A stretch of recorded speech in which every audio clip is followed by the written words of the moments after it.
ఎటువంటి నొప్పైనా సర్జరీ లేకుండా Indo British advanced pain clinic.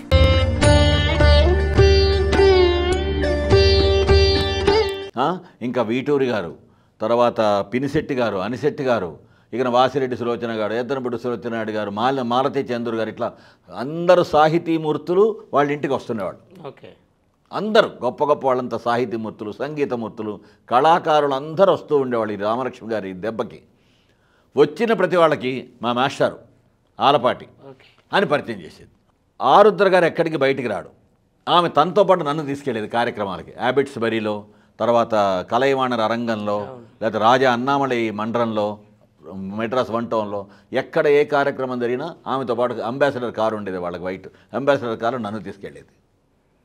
అలా ఎప్పుడైతే ఇది చూసిందో ఇది ఫెయిర్ చేసి తీసుకురండి అంది. నేను చక్కగా కుదురుగా అక్షరాల మచ్చలుగా రాసి తీసుకెళ్ళి ఇచ్చా. 20 రోజులకో 25 రోజులకో మేషారు ఇది చూడండి అని ఆంధ్రప్రభ ఇచ్చారు. అందులో రామచరితమానస్ నా పేరు.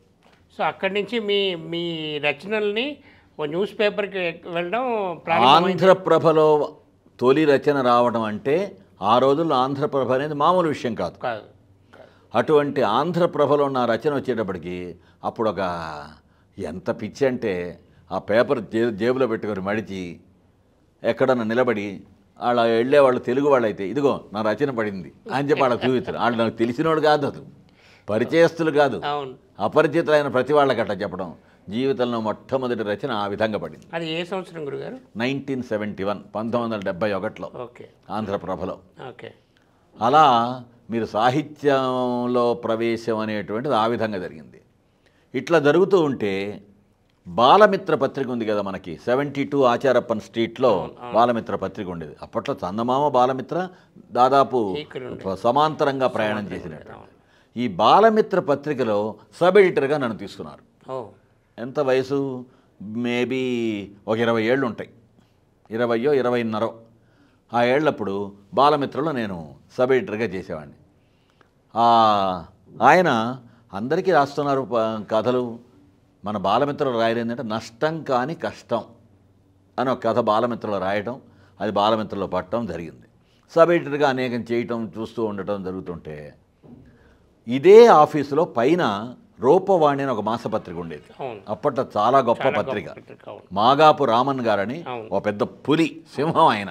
అసలు ఆయన చూస్తే జనం వణుకుతారనమాట. ఆయన నన్ను పిలిపించాడు.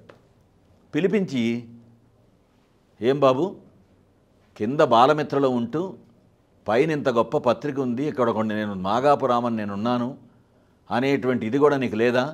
నన్ను పలకరించాలని అనిపించలేదా? నన్ను కలవాలనిపించలేదా అన్నాడు. ఇదేందిరా బాబు, ఉన్నట్టుండి నా మీద ఇట్లా పడ్డాడు ఈయన అని చెప్పి, లేదు సార్, మిమ్మల్ని కలవటం అంటే అంత ఈజీ కాదు, అందరూ భయపడతారు మీరంటే ఆయన రూపవాణి కథలు రాయి అన్నాడు.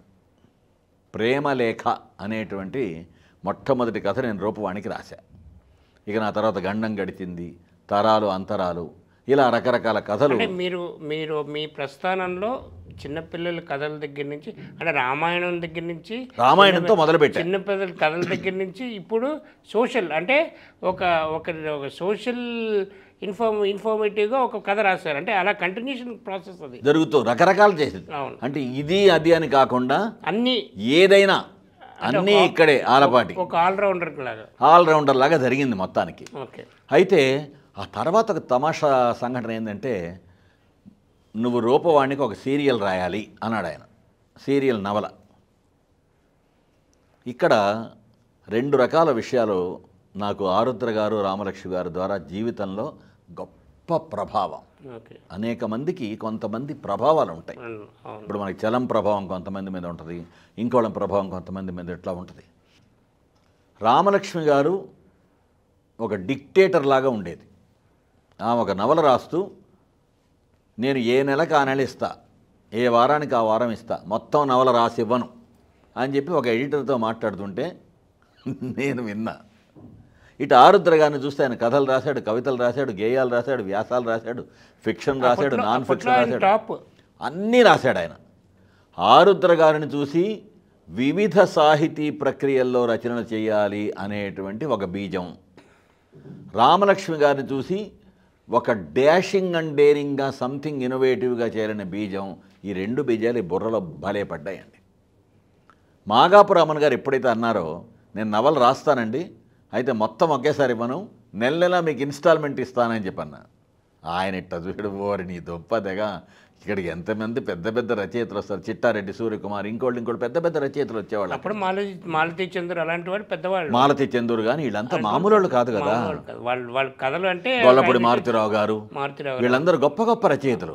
అట్లాంటి వాళ్ళ రచనలు పడే దానిలో వీడు పిల్లగాడు ఆలపాటి అనేవాడు మొత్తం ఒకేసారి రాసేవను, ఏ నెలగా అనాలి ఇస్తాను అని చెప్పి అంటాం. ఆలోచించుకొని చెప్పు, రేపు రా మళ్ళీ అన్నాడు. కామ్గా వెనక్కి వచ్చా, రేపు మళ్ళీ వెళ్ళా, ఏం ఆలోచించావు అన్నాడు. నిన్న చెప్పింది ఇవాళ కూడా చెబుతున్నానన్న నేను అంటే మాట మీద ఒక నించోవడం అన్నమాట అది అని నేను ఒక మాట చెప్పా. నెల నెలా మీకు ఇస్తాను కానీ ఈ నెల ఆలపాటి గారి సో నవల ప్రచురితం చేయలేకపోతున్నందుకు చింతిస్తున్నాము, ఇట్లు సంపాదకులను మీరు వేసేటువంటి పరిస్థితి రానివ్వను అన్న. మరి అంత ధీమా, అంత ఆత్మవిశ్వాసం, అంత మామూలు భాషలో చెప్పాలంటే ఒక రకమైన పొగరులాగా అనిపించేటువంటి ఆత్మవిశ్వాసం, పొగరు కాదు ఆత్మవిశ్వాసం. అయితే గురుగారు ఇప్పుడు మీరు ఇప్పుడు ఒక చిన్న విషయం చెప్పారు. మీరు ఒక ఎడిటర్గా పనిచేస్తూ, అంటే ఎడిటర్గా పనిచేయడం అంటే 10 నుంచి 6 గంటల వరకు మీరు టైమింగ్ కాదు అదే విచిత్రం. నేను ఒక టీచింగ్ లైన్లో ఉంటూ రోజు రాత్రిపూట వెళ్ళి 2 గంటలు ఇచ్చేసేవాడిని. అదే ఇప్పుడు అది చేస్తూ మీరు మళ్ళీ మీకు రాసే టైం ఎక్కడ కుదురుతుంది? అంటే 18 గంటలు 24 గంటలు ఎంత టైం కుదురుతుంది మీకు? నేను ఒక మాట చెప్తానండి, ఆ రోజుల్లోనైనా ఈ రోజుల్లోనైనా ఏ రోజుల్లోనైనా కొందరికి టైం ఉంటుంది, కొందరికి టైం ఉండదు. లూడో ఆడుకుంటూ కూర్చోడానికి టైం ఉంటుంది, బజార్లో ఎమ్మడి తిరగడానికి టైం ఉంటుంది, ఓటీటీలో చూసుకుంటూ కూర్చోడానికి టైం ఉంటుంది, ఏదైనా చేయడానికి టైం ఉండదు అనేటువంటిది ఒక కోవ. అయితే వీళ్ళు అసలు ఇన్ని పనులు ఎలా చేస్తున్నారు, వీళ్ళకి కూడా 24 గంటలే కదా మనలాగా అని అందరికీ ఆశ్చర్యం కలిగించేలాగా కొంతమంది పనులు చేస్తుంటారు. సో నాది రెండో కోవ. మొదటి నుంచి కూడా అయితే ఒక చిత్రం ఏంటంటే అప్పటికిప్పటికి కూడా తలుచుకుంటే ఆశ్చర్యంగా ఉండేది, నేను ఎక్కువ టైం తీసుకోను. ఓకే, ఇప్పుడు ఒక ఆట వెలది రాయాలి, ఒక పద్యం రాయాలి, ఒక భావన రాయాలి, లేకపోతే ఇంకోటి చేయాలి, ఒక కథ రాయాలి, ఒక నవల ఏదైనా చేయాలి, ఇంకోటి ఏదో ఒక ఆర్టికల్ రాయాలి, ఎక్కువ టైం తీసుకోను. రాసి మళ్ళీ చెరిపి రాయటం అనేటువంటిది నా జీవితంలో లేదు. రబ్బర్ అనేది లేదు మీ చేతిలో, పలక కవిత్వం లేదు మనకి. అదే రబ్బర్ అనే ప్రసక్తి లేదు, పెన్సిల్ అసలు లేదు, డైరెక్ట్ పెన్నే. ఓకే, ఒక వరసలో రాసుకుంటూ పోతే రాసిన దాన్ని మళ్ళీ తిరిగి చూసుకోవడం అనేటువంటి సంస్కారం కూడా నాకు లేదు. అది కూడా లేదు, రాసిన తర్వాత ఇచ్చేయటమే అంతే. అలా పడతాయి కూడా తమాషా. అది పూర్వజన్మ సుకృతం, కేవలం పూర్వజన్మ సుకృతం. ఇందాక చెప్పినట్టుగా దైవశక్తి, తర్వాత గురువు ఆశీర్వాదం, అనేక మంది అభిమానులు ఇష్టపడటం, దీనివల్ల తప్ప అసలు మన గొప్పతనం ఏమీ లేదు. ఇవి మాత్రం లేవు, రావు, ఇది మాత్రం ఖాయం అన్నమాట.